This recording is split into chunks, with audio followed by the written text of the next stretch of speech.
Au cours de cette audience, nous lui avons rendu compte de la situation de sécurité globale de notre région. Nous lui avons aussi présenté cette situation qui est véritablement une situation d'accalmie au plan sécuritaire.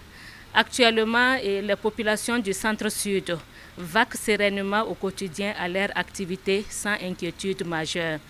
Nous lui avons aussi fait le point de certaines situations, je dirais bien des contraintes liées à la promotion du développement dans notre région.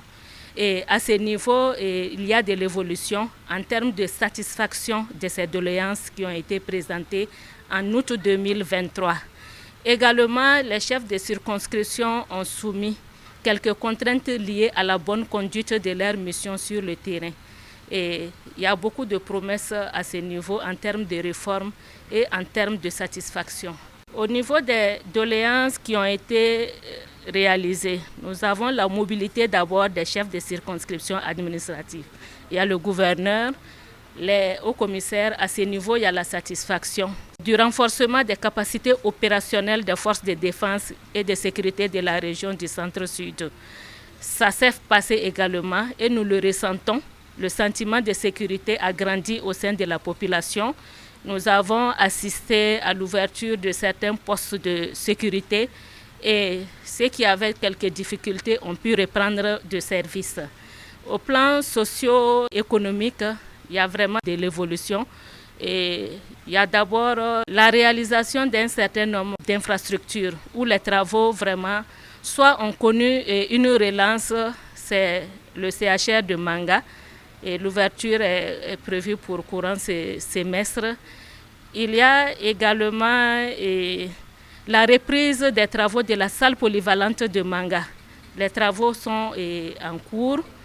Nous avons quelques études en prélude au bitumage de la RN29. L'étude a été bouclée en 2029. Au niveau de Pau, il y avait les travaux de la maison d'arrêt et de correction de Pau qui étaient à l'arrêt. Et ces travaux aussi ont repris. Nous avons le groupement de gendarmerie de Manga. Là-bas aussi, les travaux étaient à l'arrêt. Ça a bien démarré. Les travaux se poursuivent. Donc, et bien d'autres situations où on peut dire que vraiment il y a de l'évolution.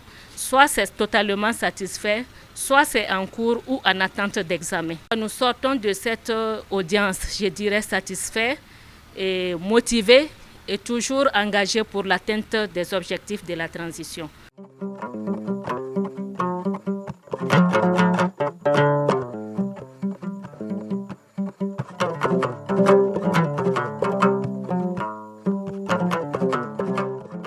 Nous lui avons soumis nos soucis, ce dont nos populations ont besoin, la sécurité, les infrastructures routières, les retenues et les barrages d'eau. Voilà ce dont on a discuté avec M. le Président de la transition. Nous connaissons la manière de parler de notre président. Il est direct. Quand il peut, il dit « je vais faire ». Quand il ne peut pas, il dit « je vais voir ». Et nous croyons à ce qu'il dit.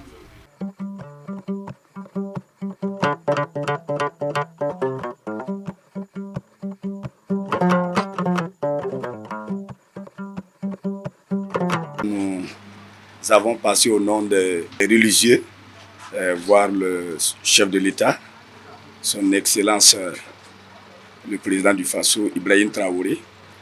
Tout d'abord, nous sommes venus le souhaiter bonne arrivée dans la belle cité du Naouri et plus précisément à Pau. Sa venue nous donne la joie, donc ça valait la peine que nous venons pour lui souhaiter bonne arrivée. Donc à cela, nous l'avons remercié parce que l'année dernière, on était venu dans ce même endroit le voir et on avait promis que nous serons toujours en prière pour notre cher Faso et que nous croyons que par la prière, des solutions vont venir.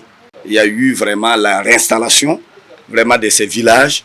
Il y a eu, les militaires ont été dotés en matériel de guerre. Vraiment tout cela nous a donné la joie. Donc nous avons aussi donné quelques doléances voilà, à ajouter, voilà, qu'il va voir après. C'est pour le bien de la population. Et il était content aussi, nous aussi nous sommes contents qu'il nous a reçus et nous a écoutés. Et au nom des religieux, nous vraiment le remercions et nous prions que Dieu donne la paix au Faso.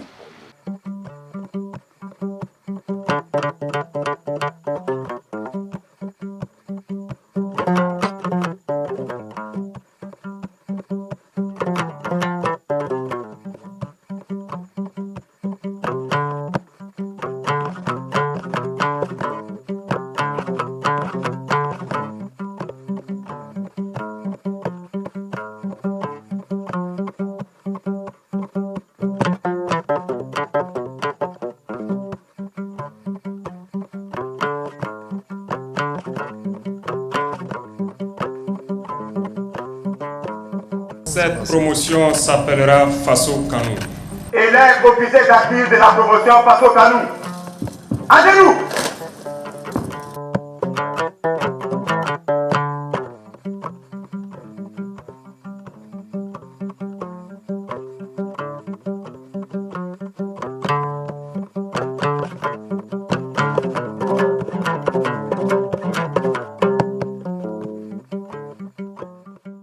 Nous sommes en train d'affirmer actuellement notre souveraineté et vous avez bien suivi que nous faisons la promotion de nos propres langues et de nos cultures.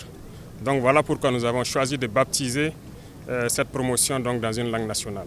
Faso Kanou, pour le traduire en français, ça veut dire patriotisme, ce qui veut dire que normalement le militaire est le patriote par excellence. C'est quelqu'un qui accepte de se sacrifier pour la patrie, donner sa vie pour la patrie.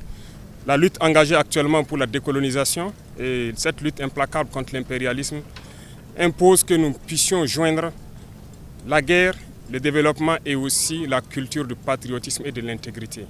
Donc l'armée, à travers cette promotion, devra désormais prendre en compte cette mission afin d'affermir les liens avec la population civile, de cultiver ensemble le patriotisme, l'intégrité pour que notre patrie demeure. À ces jeunes officiers, comme vous avez pu constater, leur formation a été réduite, mais le contenu a beaucoup évolué pour prendre en compte certains retours d'expérience de la guerre que nous menons actuellement. Mais la formation va se poursuivre parce qu'à partir d'ici, ils continueront donc pour faire corps avec les sous-officiers et les militaires du rang pendant un bon bout de temps avant d'être projetés. C'est de les dire, comme les conseils qu'on les a prodigués, d'être des meneurs d'hommes, d'être des patriotes, des hommes intègres, de mener leur service jusqu'au sacrifice suprême aux besoins, avec toujours en tête la patrie.